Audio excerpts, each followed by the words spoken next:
एक लड़का एक लड़की के साथ बनाता है महीनों तक संबंध और जब शादी की बात आती है तो मचता है बवाल। तो क्या कहानी है, पूरी कहानी को जानने के लिए वीडियो में बने रहें। तो नमस्कार दोस्तों, मैं जेपी पाल भोजपुरी उत्तर प्रदेश जिला जौनपुर से। आज की जो ये घटना है, ये घटना उत्तर प्रदेश के कानपुर के बिल्हौर इलाके का एक नदिया धानु गांव पड़ता है।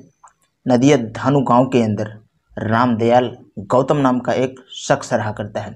उसके साथ उसकी पत्नी जिसका नाम है सुषमा और उसके 4 बच्चे हैं।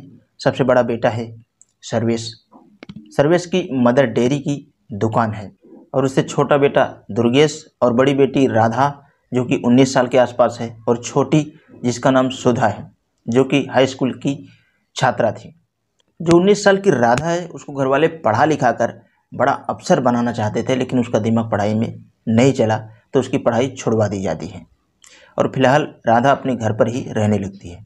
अब क्या होता है, राधा का जो भाई सर्वेश था उसका एक दोस्त होता है जिसका नाम होता है आलोक, जो कि पड़ोस में ही रहता है।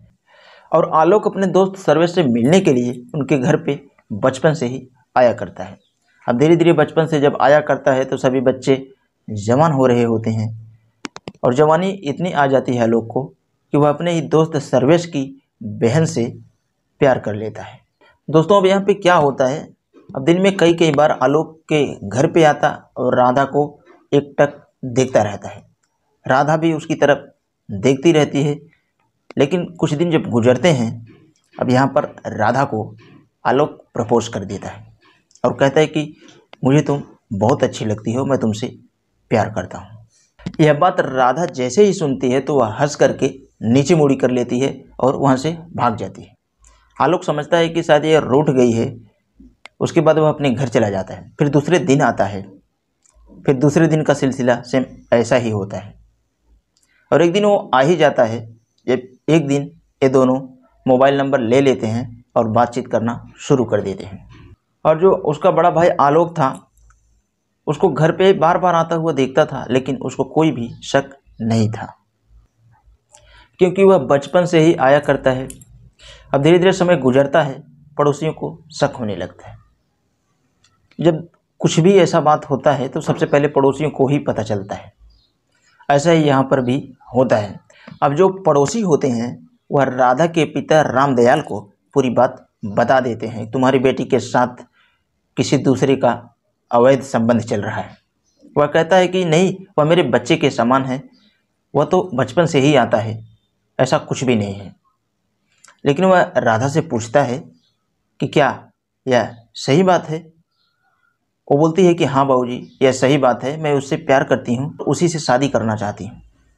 तो उसका पिता जो होता है वो तुरंत घबरा जाता है। वो सोचता है कि ये कैसे हो सकता है, हमारी जाति कोई दूसरी है, उसकी जाति कोई दूसरी है, मेरी तो बहुत बड़ी बेइज्जती होगी। यहाँ पे उसके भाई सर्वेश को भी पता चल जाता है और सर्वेश को यह बात जैसे ही पता चलती है सर्वेश तुरंत उसको धमकाता है, बोलता है कि तुम्हें शर्म आनी चाहिए, हमारी तुम्हारी इतने दिन से दोस्ती थी, यह दोस्ती तूने तोड़ के रख दी, शर्म कर उस दोस्ती की। तो यहाँ पर राधा का पिता रामदयाल राधा की शादी के लिए लड़का ढूंढने लगता है। बहुत दिन ढूंढने के बाद में भी लड़का नहीं मिलता है। जब लड़का नहीं मिलता है तो मामला वहाँ पे थोड़ा सा ठंडा हो जाता है। सालों साल बीत जाते हैं लेकिन इसका रिश्ता सेट नहीं होता है। रामदयाल समझता है कि अब मामला ठंडा हो गया है, शायद यह अपनी आदत को छोड़ देती, लेकिन जिसको ये करना होता है तो वह ये आदत कभी भी नहीं छोड़ता है। एक बार जब शुरू हो जाता है तो यह थमने का नाम ही नहीं लेता है। एक दिन वह बाजार के अंदर आलोक से मिल रही थी तो राधा का जो बड़ा भाई रहता है वह उसको देख लेता है और वहीं पर अपनी बहन और आलोक को बहुत मारता है और अपनी बहन को वहाँ से घर लेके आता है। उसके बाद दोस्तों यहाँ पे राधा का बड़ा भाई जो सर्वेश होता है आलोक के घर जाता है और उसको बाप को धमकी देता है कि तुम्हारा बेटा हमारी बहन के साथ गलत काम करता है, इसको समझा लो वरना इंजाम बहुत बुरा होगा। तो यहाँ पे जो आलोक के घर वाले होते हैं वो अपने बेटे को धमकाते हैं। 24 अगस्त 2020 को राधा 4 बजे के आसपास घर से गायब हो जाती है और फिर घर वाले उसको इधर उधर ढूंढते हैं, वह कहीं पर भी नहीं मिलती है। सर्वेश आलोक के घर पे जाता है, आलोक को पूछता है। आलोक कहता है कि मेरे पास तो नहीं आई है, क्योंकि पहले सर्वेश और उसका पिता रामदयाल यही समझते थे कि हमारे बेटी को आलोक भागा कर लेके गया। लेकिन जब आलोक के घर पे जाते हैं तो आलोक घर पर मिलता है और वह कहता है कि मैं कुछ भी नहीं जानता इसके बारे में। पिता और भाई अपने बेटी को फिर ढूंढने लगते हैं, लेकिन वो कहीं पर नहीं मिलती है। अगले ही दिन जो उनके पड़ोस का एक विमल नाम का किसान होता है, वो अपने खेतों में जाता है। वहाँ खेतों में देखता है तो राधा की लाश पड़ी हुई थी। वह तुरंत भाग के आता है और गांव वालों को बताता है और रामदयाल को भी बताता है कि आपकी बेटी की लाश वहाँ पे पड़ी हुई है। पूरे गांव के लोग इकट्ठा होते हैं और फिर पुलिस को बुलाया जाता है। पुलिस आती है, डेड बॉडी को अपने कब्जे में लेती है। उसके बाद में उसके पिताजी से पूछताछ जारी रखती है। रामदयाल से पूछती है कि तुम्हें किसी के ऊपर शक है? तो रामदयाल आलोक के ऊपर ही सबसे पहले ब्लेम ठोकता है। जैसे ही वो बोलता है आलोक के ऊपर, तो आलोक के घर पुलिस जाती है उसको पकड़ने के लिए, लेकिन वो घर से फरार था और उसका पूरा परिवार भी घर से भाग चुका था। पुलिस का शक तुरंत चला जाता है उसके ऊपर, क्योंकि वो भाग चुका था। समझ जाता है कि वारदात इसी ने किया है। उसके बाद 24 घंटा जैसे ही बीतता है, उसके बाद में पुलिस उसको पकड़ लेता है। पकड़कर जब उससे पूछताछ करते हैं तो वह पूरा राज खोलता है। आलोक बताता है कि हम दोनों एक दूसरे से प्यार करते थे और हम दोनों शादी करना चाहते थे। मैंने अपने घर वालों से पूछा, उन्होंने मना कर दिया। और वो लड़की ने अपने घर वालों से जब पूछा तो उसके भी घर वाले मना कर दिए। तो मैंने सोचा जब मामला नहीं ठीक हो पाएगा तो उससे थोड़ा दूरियां बना के रहने लगा।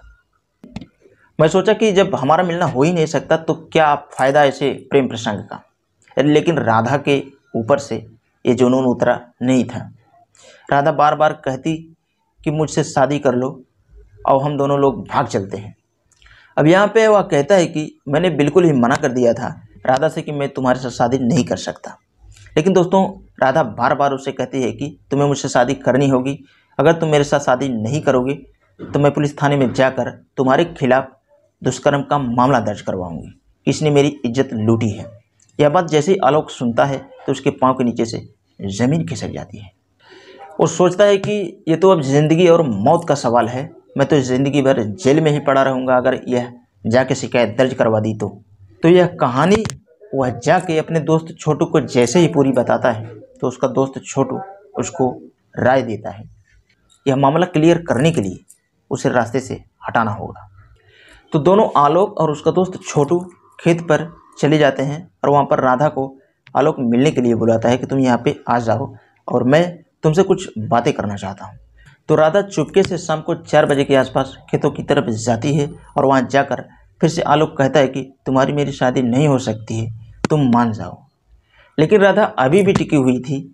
दोस्तों, यहाँ पे आलोक मजबूर हो जाता है उसके बाद में अपने दोस्त को लेके उसी दुपट्टे से उसकी गर्दन को कस के उसको मौत की घाट उतार देता है। तो यहाँ पर दोस्तों, अवैध संबंधों के चक्कर में लड़की की जान चली जाती है। घर वाले जब मना ही कर रहे थे तो क्या ज़रूरी था कि उसी के साथ घर बसाया जाए, कोई और लड़का भी मिल सकता था। तो दोस्तों, इस वीडियो के बारे में आपका क्या कहना है, आप अपनी राय कमेंट्स में ज़रूर देना। तो यह कहानियाँ सुनाने का उद्देश्य आपको जागरूक करना है ताकि आपके साथ ऐसी घटना कभी भी ना हो। वीडियो के लिए मैं बस इतना कहना चाहूँगा, अगर आप हमारे चैनल का वीडियो पहली बार देख रहे हैं तो हमारे चैनल को सब्सक्राइब करके बेल का आइकन ऑल पे ज़रूर प्रेस करें